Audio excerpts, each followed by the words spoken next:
Saksakallan gunarnavasya Vande Guru Sri Charanarabindam.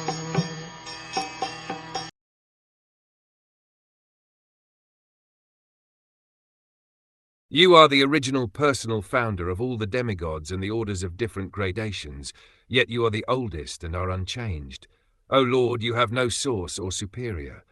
You have impregnated the external energy with the semen of the total living entities, yet you are unborn.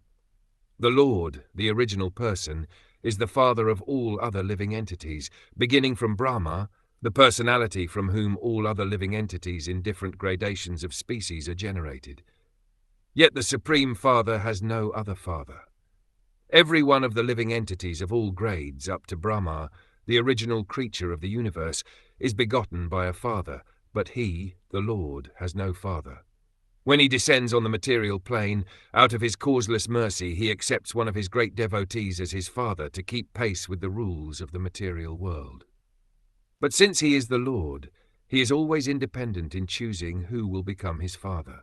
For example, the Lord came out of a pillar in his incarnation as Nrisimhadev, and by the Lord's causeless mercy, Ahalya came out of a stone by the touch of the lotus feet of his incarnation as Lord Sri Ram. He is also the companion of every living entity as the Supersoul, but he is unchanged. The living entity changes his body in the material world, but even when the Lord is in the material world, he is ever unchanged. That is his prerogative. As confirmed in Bhagavad Gita, the Lord impregnates the external or material energy, and thus the total living entities later come out in different gradations, beginning from Brahma, the first demigod, down to the insignificant ant. All gradations of living entities are manifested by Brahma and the external energy, but the Lord is the original father of everyone. The relationship of every living being with the Supreme Lord is certainly one of son and father, and not one of equality. Sometimes in love, the son is more than the father, but the relationship of father and son is one of the superior and the subordinate. Every living entity, however great he may be, even up to demigods like Brahma and Indra, is an eternally subordinate servitor of the Supreme Father.